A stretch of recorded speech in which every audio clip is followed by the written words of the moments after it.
Hooked on Fishing was brought to you by Matamata Sports World. For all your friendly advice and service, see us first.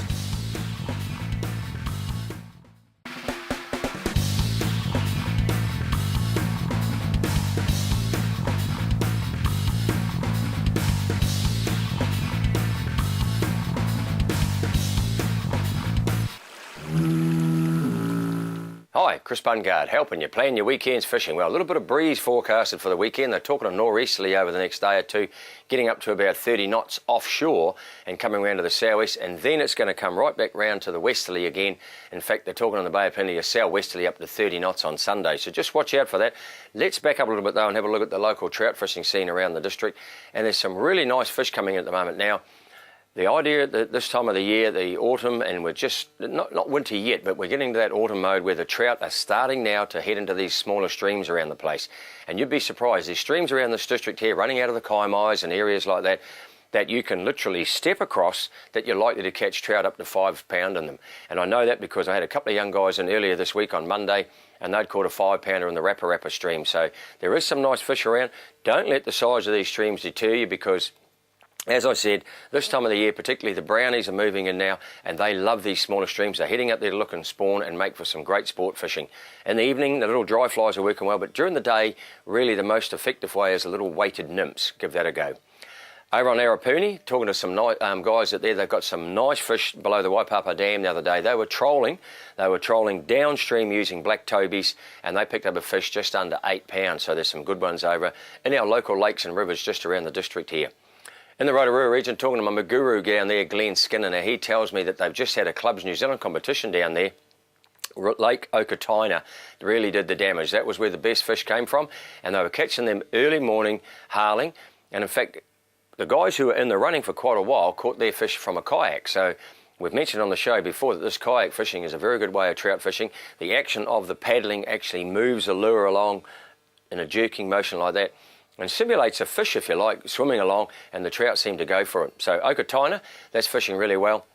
The streams that run into Lake Rotorua, there's about 11 of them in all, they are holding some nice fish at the moment. Now, streams like the Nongata, they've had a bit of a flush out. There's a bit of rain forecasted for Saturday and early Sunday. Don't know that there's going to be a significant amount to affect these rivers and streams at the moment, but they had a good flush out, and there's some nice fish in there at the moment. So off these stream mouths is a good place to fish at the change of light in the evening. Get a little weighted nymph, so you get down a wee bit and put an indicator on your fly line if you're using that. So just keep that nymph above the weed line, and there's some very nice fish being taken in Lake Rotorua itself.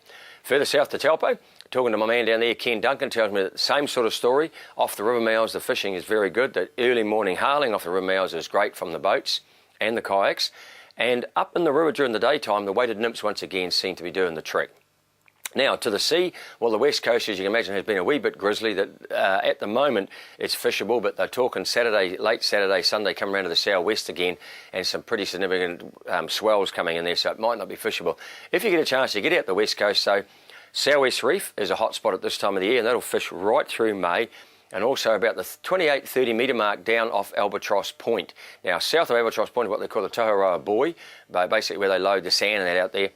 Out off there in about 30 metres of water, there's worm beds and sea biscuit, what they call snapper biscuit beds, but the worm beds are what the snapper are feeding on at the moment. These worms must be high in protein, and really they seem to go for them at this time of the year when they're trying to put on weight for the winter time. So if you get a chance there, anywhere along the coast really, around about that 30 metres. If you want to go out to Southwest Reef, it's a bit further out. It's south of Gannett Rock in about 65 metres of water.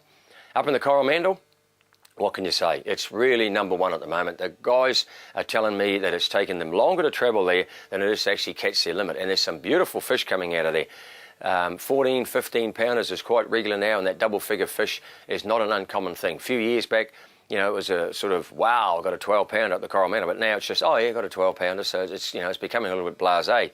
But the fishing is good on the incoming tide. Now, this weekend, on Saturday, you've got low tide in the morning about 8:30, so you can get there, fish that change of tide, which is a good time to fish as well, and then fish the incoming tide, high tide about 2:30 in the afternoon.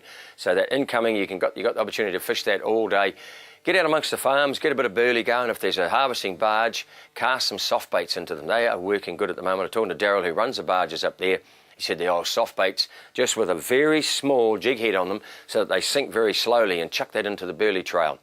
Over the hill into the Mercury Bay region, talking to John Elwood, who's a guru of that district. He runs a Y up there. It's a bit tough during the daytime, he said the snapper fishing is, but during the evening at the change of light, he's having great fun along the weed banks or along the edge of the foul. Southern end of Great Mercury around Stanley Island, but really the edge of the foul is the secret at the moment.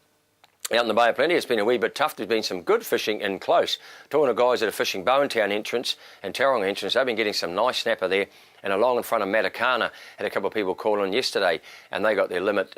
They were just sort of north, if you like, of Karewa, in about 20 metres of water off Matakana, and they got some lovely fish. They were drifting. I don't know that the wind will allow that on the weekend, the next time you get the opportunity out there, but the fish are close in along there and the shellfish. Now, if you called in during the month of April, you possibly could have won yourself a rod and reel. Well, let's grab the box here and have a bit of a rustle around.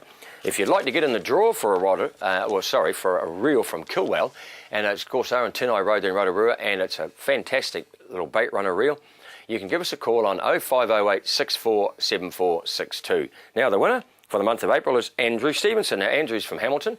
Well done, mate. You got a reel coming your way from Kilwell.